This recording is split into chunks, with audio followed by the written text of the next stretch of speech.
Card लेकर video में सड़क पर पत्थर नजर आए। दूसरी बात आनंद भाई मेरी बात सुनो, अगर महिला वोटर आ रही है तो महिला पुलिसकर्मी वहां क्यों नहीं है? आप पढ़े लिखे प्रोफेसर हैं, आप बताइए मुझे। चलिए जवाब दीजिए। इसका जवाब देना चाहता हूं। देखिए, पहली बात तो हर्षवर्धन जी के अगेंस्ट जो भी बोला गया बहुत ही गंदा बोला गया है, अनएक्सेप्टेबल है, क्योंकि इन्होंने दो फैक्ट्स रखे। नंबर वन, इन्होंने कहा जो वीडियो ट्वीट किया गया, जो पुलिस ऑफिसर जो भी कह रहा है, इन्होंने पहले उसको कंडेम किया था, लेकिन उसके नीचे रिप्लाईज आए कि भाई पूरा वीडियो देखिए, पुलिस के ऊपर पत्थरबाजी हुई है। अब आप मुझे बताइए विवेक प्लीज। सर कोई दिखा नहीं रहा है ना, लेकिन लोग बात कर रहे हैं, लेकिन देखने को नहीं मिला किसी को। एक बार बात, अच्छा आप बोलने जी, एक बार बात, प्लीज। पुलिस पे जब पत्थरबाजी होगी तो लॉ एंड ऑर्डर के तहत police will take a residual action.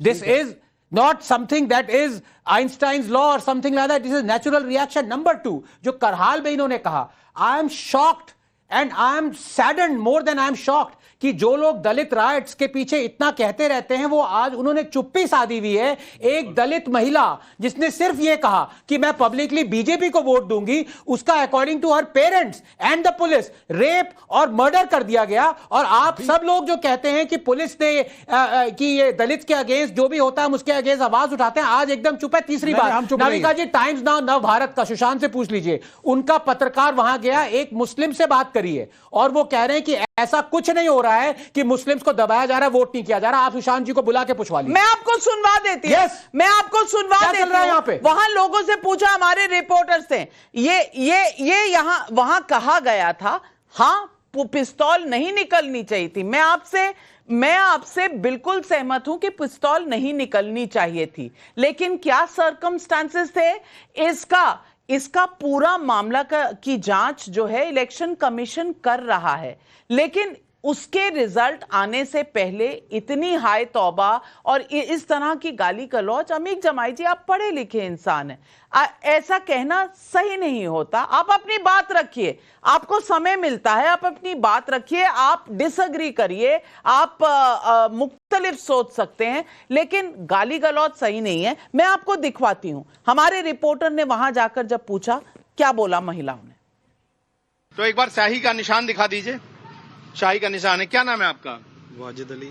Wajid जी, ये आपके यहाँ के स्थानीय प्रत्याशी हैं, इनका तमाम वीडियो गया, चुनाव को शिकायत की कि वोटर्स को वोट डालने में दिक्कत आ रही है, प्रशासन जाने नहीं दे रहा। इसमें आप लोग को क्या आपको कहना है, ऐसी कोई दिक्कत है? मैं तो गया तो डाल कर आ गया। ये बताइए क्या नाम है सर आपका? फायम अली। ये बताइए क्या प्रशासन द्वारा वोट डालने से आपको रोका जा रहा है, ऐसी कोई दिक्कत आ रही है? ना, ऐसी कोई दिक्कत नहीं। रिजवान साहब कह रहे हैं कि लोगों को घरे से निकलने नहीं दिया जा रहा है। नहीं, रिजवान साहब ये पुलिस फोर्स है, ये कौन आजादी से वोट डालने दे रहे हैं? पर्ची लाल पर्ची से खाली वोट पड़ रहा है, दूसरी पर्ची को रोक रहे हैं। हमें तो ना पता खैर पर्ची कौन सी है, मगर वैसे कोई सख्ती नहीं है।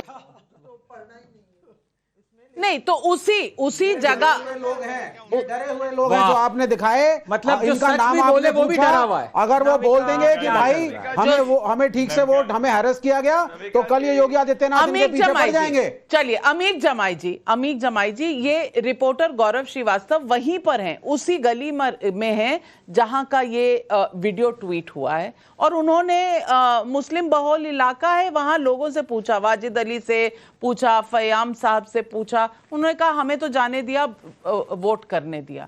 अब एक दूसरा पहलू भी है, ये भी आपको दिखा दिया। मैं सिर्फ दो बातें कहना जी, दो बातें कहना चाहता हूं। सबसे पहली बात कि जिन महिलाओं पे पुलिस ऑफिसर ये बंदूक लहरा रहा है और चिल्ला चिल्ला के धमका रहा है, उनके हाथों में वोटर आईडी है, जो आपको दिख रहा है, जो मुझको दिख रहा है। दूसरा, हमारे क्या नाम है, इलेक्शन कमीशन ने जब परसों आदेश दिया कि पोलिंग ऑफिसर को छोड़कर किसी पुलिस फोर्स के लोगों को इस बात का अधिकार नहीं होगा कि वो आईडी चेक करेंगे। आप कुंदरकी ले लीजिए, आप करहल चले जाइए, आप मीरापुर चले जाइए, जितनी भी सीटें हैं कटहरी से लेके प्रयागराज में, सारी सीटों पे जम के पुलिस ने गुंडई करी, बैरिकेड लगाए। और मैं ये आपके चैनल की बात नहीं कह रहा हूं, सारे नेशनल चैनल या तो झूठे हैं या तो सिर्फ टाइम्स नाउ सही है, मैं आपकी तारीफ करना चाहता हूं। और लेकिन आपकी अगर आप सही हैं तो सारे जितने नेशनल चैनल है सब के सब झूठे हैं, लुच्चे हैं, चोर हैं। अरे आप ही भाई, सही हैं। अरे भाई अमीक जमाई जी, तो ये जो एक लोकतंत्र पहलू है करने का काम पुलिस फोर्स ने किया है, ये जो मुद्दे की बात है, अफसोस कि हम लोग इसको पार्टी के ये प्रोसेस की बात है। हम यूपी के रहने वाले हैं, अब तो दिल्ली में रहते हैं। यूपी में ये बार बार हो चुका है, ऐसा होता है। और प्रशासन जब बहुत स्टेक्स होते हैं तो एक कोने और साइंटिफिक तरीके से होता है कि इस इलाके में पहले तो नाम गायब हो जाते हैं। ये सब हुआ, हमने लिखा है डिटेल में, एविडेंस के साथ मैंने लिखा है कि होता है ये। अब दलितों के खिलाफ भी होता था। ओके, वोटर लिस्ट गायब हो जाती थी। चलिए प्रदीप भंडारी जी जवाब देना चाहते हैं। आरोप अमीक जमाई जी ने भी लगाए, सभा जी ने भी लगाए, जवाब दीजिए प्रदीप जी। राधिका, मैं भी कुछ कहना चाहूंगा। देखिए, ये सब उस शासन की तरफ बात कर रहे हैं नवेका जी, जब अखिलेश यादव जी का शासन हुआ करता था और 2015 के अंदर किस तरीके से उन्होंने लोकल बॉडी पोल्स को रिग किया था। अब नवीक जवाई को पूरे इलेक्शन कमीशन का मैं रूल्स पढ़ना चाहता हूं। अंग्रेजी के अंदर इलेक्शन कमीशन कहता है, the election commission rule state that only the election officer और the presiding officer can check a voter's ID, however in suspicious circumstances the police security personnel may also check the voter ID. तो अगर police को लगता है कि कोई फर्जी vote कर रहा है तो पुलिस के पास भी इलेक्शन कमीशन के उन्हीं रूल्स के हिसाब से अधिकार है कि वो चेक कर सकती है। अब बताते हैं कि किस तरीके की फर्जी वोटिंग होती है। लोकसभा चुनाव 2024 के अंदर बिहार के मधुबनी जिले के अंदर बुरके के अंदर एक महिला जो है फर्जी वोटिंग के लिए पकड़ी गई। उत्तर प्रदेश विधानसभा 2022 के अंदर रामपुर के अंदर फर्जी वोटिंग के अंदर कई महिलाएं गिरफ्तार हो चुकी हैं। उसके बाद राजस्थान विधानसभा उपचुनाव के अंदर 2024 में गोविंदगढ़ के बूथ संख्या 266 पर एक महिला जो है जरूरत नहीं है। एक मिनट प्रदीप भंडारी जी, प्रदीप भाई, प्रदीप मेरी बात सुनिए पहले आप। अरे प्रदीप, पहले मेरा प्रश्न सुन लीजिए। वो उनका मुंह चुप करा देंगे। उत्तेजना से कुछ नहीं होगा। अगर महिला का आईडी कार्ड चेक करना है तो महिला पुलिसकर्मी से बिल्कुल कुछ नहीं होगा। महिला पुलिसकर्मी उत्तर प्रदेश में जो हुआ वो सबके सामने है। पहले ये कह रहे थे कि पुलिस चेक ही नहीं कर सकती, अब गोल पोस्ट शिफ्ट कर दिया। गोल पोस्ट शिफ्ट कर दिया, लेकिन चुनाव सिर्फ उत्तर प्रदेश की 9 सीटों पर नहीं हुए, महाराष्ट्र में भी हुए। महाराष्ट्र में एक और जरूरी बात है, सिर्फ 9 सीटों पर नहीं हुई इतना तो ठीक है, कितनी कम्युनल पार्टी हो गई समाजवादी पार्टी। कहती है मुस्लिम बस्तियों में हमारे वोटर्स को रोक दिया, हिंदू इनके वोटर नहीं है क्या? आपने रोका ना, आपने मुस्लिम वोटर्स को जानबूझकर रोका, आपने डिस्क्रिमिनेट किया बीजेपी ये भी तो सवाल है ना। आप ये बीजेपी से पूछिए ना कि मुसलमानों के खिलाफ क्यों है। ना मुसलमानों को टिकट देते हो, सुनिए, ना मुसलमानों को टिकट देते हो, तो पहचानना पड़ेगा ना। मुसलमानों को बोलते हो कि करेंगे यू डिस्क्रिमिनेट ढक के जाए, हमारे नाम पे वोट दे दे तो बिल्कुल वहां रोका गया। बेईमानी कर दे, आप धोखाधड़ी कर दे, आप फ्रॉड, कोई फ्रॉड नहीं है इसके अंदर। इलेक्शन रिग कर दे, सप्रेशन ऑफ वोटर्स है फ्रॉम वोटिंग। आपने रोका है माइनॉरिटीज को वोट करने से। अरे कमाल है, ये डर था समाजवादी पार्टी का, रोक दिया बीजेपी को समाजवादी पार्टी का डर था। कितना डराइएगा मुसलमानों को भाई, आप डरा के 3 दिन से उनको वहां वोटरों को रोका गया है। नुकसान उन्हीं का कर रहे हैं। आपने पुलिस का मिसयूज किया है बीजेपी ने, ये सीधी सी बात है और ये विजुअल इसकी गवाही दे रहे हैं। 30 सेकंड मुझे दे दो यार, मैं प्लीज जी जी, क्योंकि विवेक मेरे अच्छे दोस्त है, मैं इनसे इनको कहना दोस्त है, हरियाणा के नाम से उनके दिल में दर्द होता है। आपके दोस्त है? नहीं, कॉमरेड है, मेरे अपने जिगरी दोस्त है। बात सुनिए, बड़े भाई हैं। देखिए, 2 चीजें मेरे को कहनी है।